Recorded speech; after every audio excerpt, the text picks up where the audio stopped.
One of the other projects that I mentioned last time when we were here was that I was also gathering data from all the abattoirs on the grid traits that we use. They're also called carcass traits, but there's only 3 of them. There's carcass weight, the fat and the conformation, and that gave us a sort of an opportunity to start with all abattoirs and all breeds. That project has finished, and we're currently in discussion with the AHDB about how to implement those for all breeds. Now, one of the things that came up when we were doing that was that the weight at slaughter didn't have much variation, and I don't know why we didn't think about it before we started. It's kind of rather obvious there's not much variation in age at slaughter because they're all slaughtered at the same weight, give or take. So we actually decided to start looking at things that you can derive from the data, such as days to slaughter. And then if you've got the final slaughter weight and how many days ago, you can get daily gain. And so one of the outcomes of this is that, in fact, we now have breeding values for Holstein bulls on their beef characteristics. And this is something that's proven to be very interesting to UK farmers because, as I've mentioned, that a large number of the beef cattle originate in the dairy herd. And some dairy farmers are starting to think, well, they can increase the beef value of their beef cross dairy offspring by introducing some muscularity traits into their Holstein dairy cows.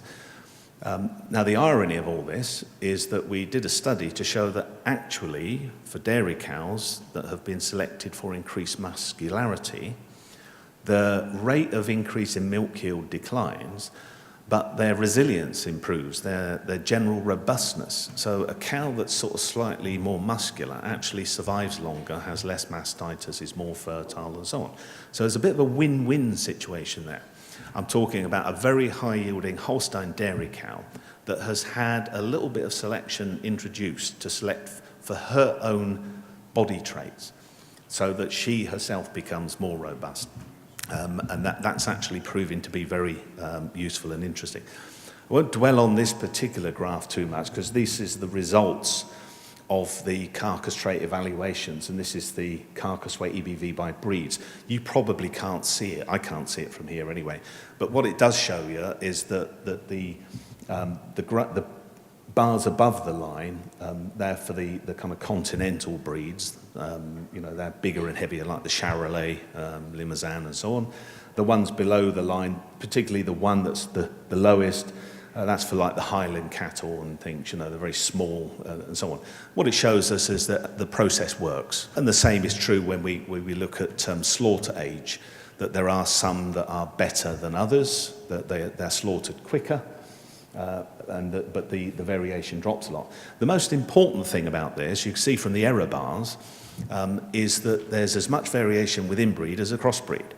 So before everyone gets excited and starts changing their breed and say, well, I need to use another breed to improve my age at slaughter or efficiency, you don't. You just need to select from within the breed that you're interested in to make sure that you can actually derive this benefit. So it's a very easy, quick win. That brings us on to what we've done since I was here last. And what we've done is looked at if the answer is so clear, why is it people are not doing it? So for us, in terms of profitability, we looked at the age at slaughter, and we find the distribution looks like this. What it shows us is the mean age at slaughter is about 24 months. Okay? There's a spike at about 12 months, the blue line, that's the Holstein. They're Holstein bulls. So, you know, we need to get those grown very quick and off the farm before they become sexually mature. So when you look at profitability of these beef production systems in the UK, now we modelled this quite simply. This is not an elaborate 5-year project to model beef profitability. We simply took a kind of an average daily cost for feed, multiplied it by the weight of the individual animal, the number of days, and so on and so on and so on.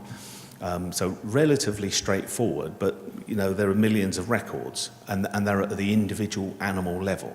So these are the summaries of the averages of all of those individual animals.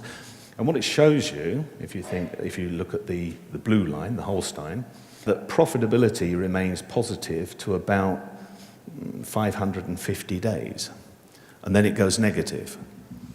So it costs more to keep these animals after that point than they're worth.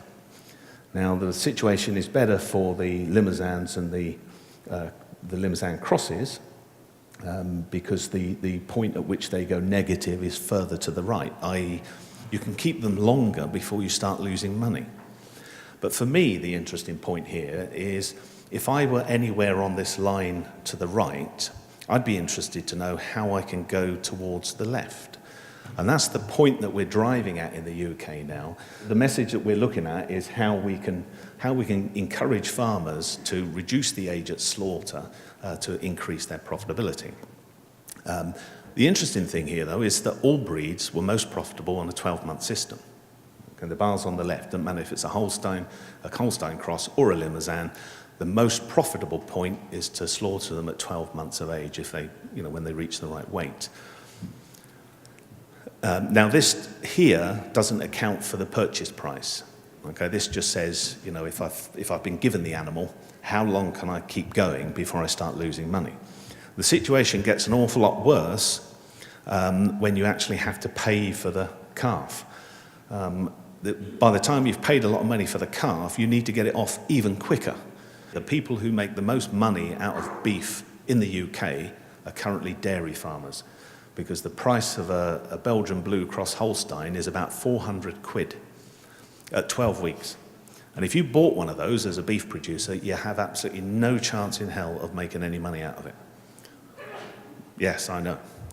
It's a frightening thought that beef farmers are compelled, because they've got facilities, they've got feed, they've got a business to run, they're compelled to buy beef calves for finishing at a price that makes beef production completely unprofitable. So we looked at some other breeds as well, and the situation is the same for Angus and Hereford. It changes a little bit, but you can see it's about 600 or 700 days is the point at which you go from positive to negative. And I'd be interested in the discussion time whether that's similar to here in Canada. When you look at why, you can see the reason there is that what happens is the value of the carcass rises rapidly and reaches a plateau quite quickly when the animal is kind of 80 or 85% of its mature value. It gets there very quick. And then farmers tend to keep it on for that little bit extra that they're trying to get onto it. But the costs just keep going up. They're almost linear. So the point in the middle there is the point at which the cumulative costs of keeping the carcass have actually caught up with its value. The bit on the left is where it's worth more than it's cost you. Yeah? So it's really quite a straightforward story. Just as a brief aside here, we can see that there are seasonal variations in profitability. And this is partly, I understand, this is partly down to how big the animal is when it goes into the first winter. So if it's spring-born, it's grown during the summer, and it weighs more in the first winter, and therefore its daily costs of feeding in the first winter are high. So if it's born in the autumn time, it goes in as a baby calf. It doesn't cost much to feed in the first winter, or less so. But of course, then the onus is on to get it grown as fast as possible so it doesn't have to make the second winter inside. And in the UK, again, I don't know if it's the same here, in the UK, the second winter is the killer for profitability. If you have to bring them in and feed them in the second winter, that's the end of all your profit. So the kind of story is to get them grown as fast as practically possible so that you can get them away before the second winter. And of course, emissions are reduced by 12 months beef production. I think it's a given. We would all expect that. The quicker you can get animals away, the less methane they produce per kilogram, because they're not there producing it. The other side of this, obviously, is a slide. I can't remember if I've got a slide on it, but I'll remark on it anyway. That clearly, if you've got a set of facilities and you're currently slaughtering at 24 months, in a 6-year period, you can turn over 3 lots of cattle. If you're slaughtering them at 1 year, in a 6-year period, you can turn over 6 lots. So the economics of it kind of looks fairly straightforward to me. It's a bit of a no-brainer. This is the kind of overall story. And in the UK, as I said, if we go from 700 days to 600 days, so that's 3 months, we save £15 million. Okay? Is it achievable? I've not yet heard anybody come up with a plausible reason why it's not achievable. I'd be quite keen to hear if anybody is prepared to say, I can't do it.